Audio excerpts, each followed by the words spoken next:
Hey, hey, hey, party people! How are you? It is, oh my goodness, what day is it? Oh, it's Wednesday. It's halfway through the week. How freaking excited is that? Today, I wanted to talk to you about fear. Fear of your symptoms, fear of your conditions, fear of your illnesses, and how it's holding you back from different things in your life. I am bringing this to you today because it's something that's on my mind because it's almost vacation time. Holy crap, I've planned this for months and months, almost a year now, and it's happening tomorrow. So, why I'm coming to you is because I know the fear. I have the fear. And I also have some tools. What I mean by fear is it could be a fear that some weird symptom is going to come up from your illness. Whether that's some crazy bowel symptom that's going to come up mid-flight and you're going to hope that you can run to the bathroom in time, or maybe it's an anxiety based. Maybe you have anxiety about some phobia or something happening. Or maybe it's something that you're afraid that if you push yourself too hard, you're going to hurt and you are not going to be able to make it through the rest of your trip. Those are all valid concerns and all concerns that I have every freaking time I go on vacation. And there's a few techniques that I've come up with. One of them for me is, as some of you know, I am a pilot. I fly airplanes, meaning I am not afraid to fly. However, I am afraid of every other person on that freaking airplane. One, I'm a bit of a germaphobe and ew. And the second one is I have severe emetophobia. If you don't know what emetophobia is, it's a fear. It's an irrational fear of vomit. I'm not one of those sympathy, throw up, it makes me uncomfortable. I'm one of those, I either black out in this pure rage and get really angry at the person for throwing up, or I go into this little ball and start shaking and it's absolutely miserable for me. So therefore, it makes it really hard for me to want to do things that someone might be sick to their stomach. So, what am I going to do? Because tomorrow I have 2 flights that I have to get on. I have to be in the air for 6 hours with these possible pukers. Scary shit. So, some of the things I do are relax and breathe. I know that you've heard this a lot, but it really helps. One of the techniques that I do is I really start focusing on hey, this doesn't have to be scary. This doesn't have to be something that I can't do.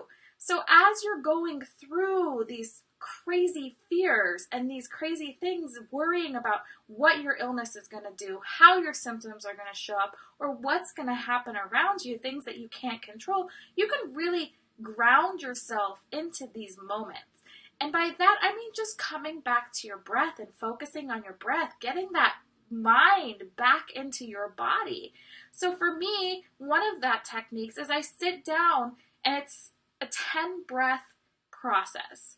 So when I say breath, I'm not talking about these little things that we pretend are breaths every day because we're into the shallow chest breathing. No, I'm talking about big breath in, fill up the belly.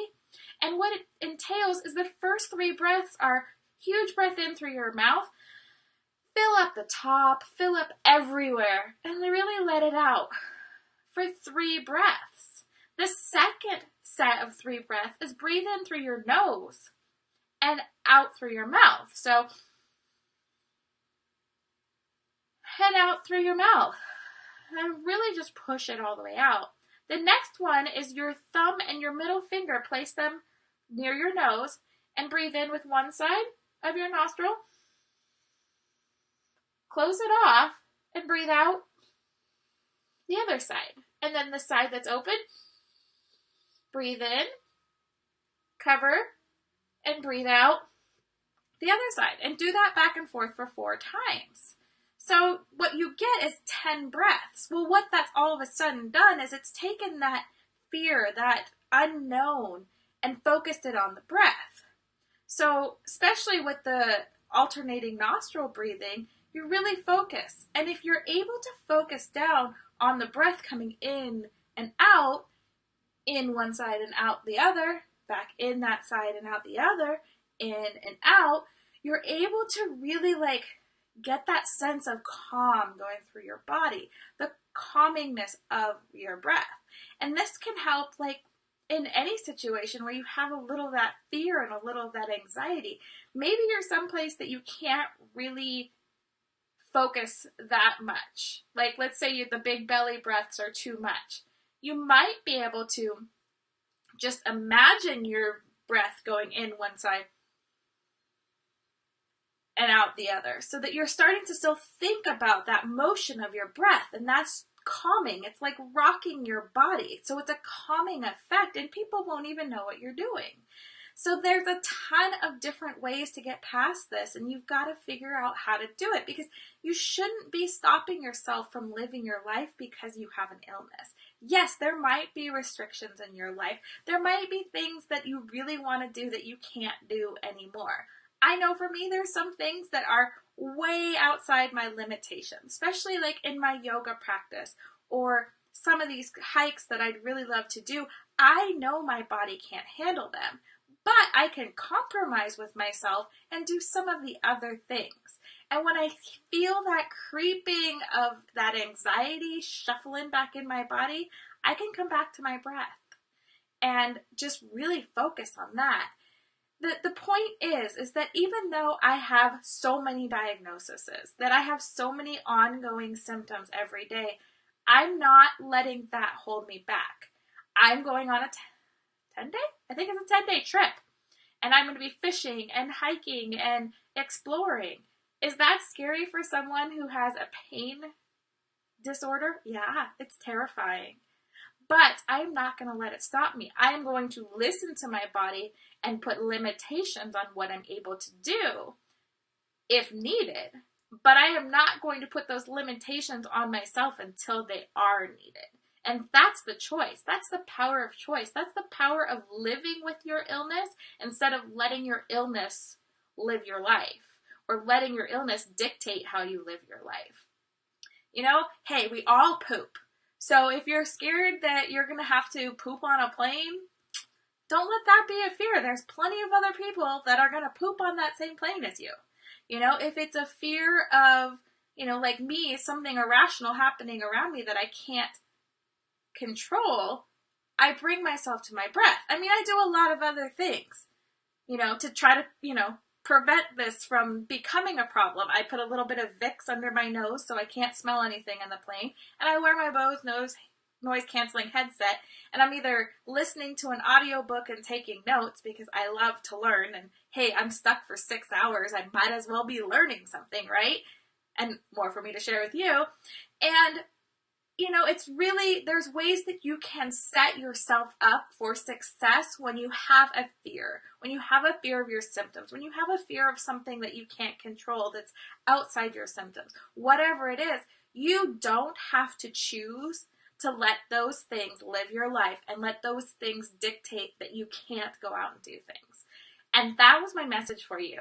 I had this huge just feeling that I needed to share that with you. I needed to tell you that, hey, there is hope. You don't have to live as your fear. You don't have to live as your symptom. You don't have to live as your illness. Live your life as you. Enjoy you. Enjoy the things around you. If you have to put limitations on something, whether it's dietary or movement, that's fine. But don't focus on those restrictions.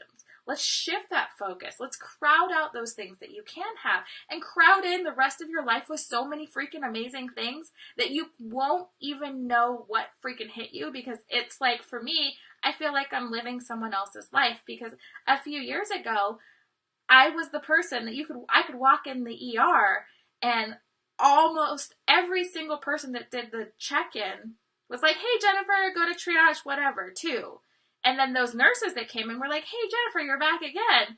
Okay, you can skip triage. Why don't you go to bed 16? And it was like, I knew where everything was. I made the shift in my mindset. And once I shifted my mindset, I was able to shift different aspects of my life. So the first most important thing in your life is to shift how you choose to react to your disease. And that's what I'm working on. That's what I work with my clients with. After we get to that shift, Then we focus on your nutrition. We dive in and then we fuel your body with food. But the first step is finding that shift, because I could give you all the diets in the world. I could give you a perfect eating plan for you, perfect lifestyle eating plan, but it's not going to work until you do the work on your mind.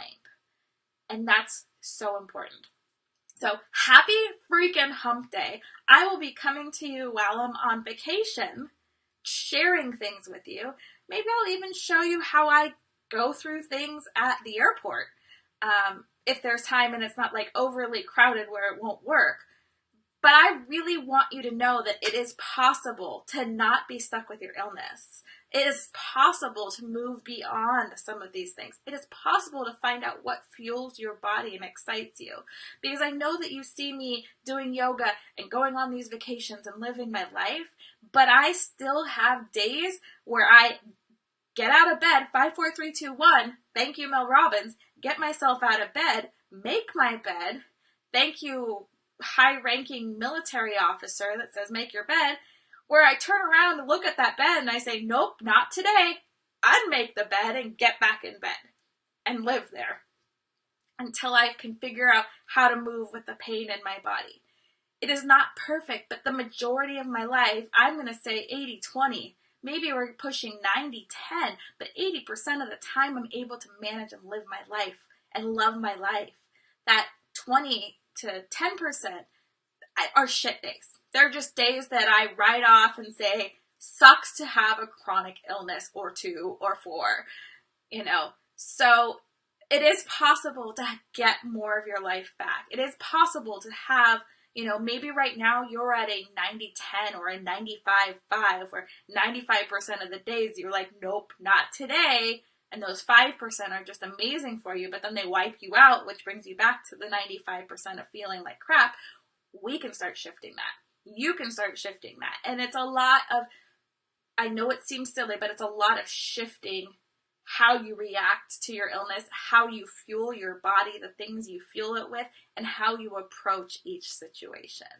If you have any freaking questions, if you need help with this, let me know. I'm here for you. And I will talk to you soon. If you haven't joined the Healthy Habits Party, there's a Healthy Habits Party group.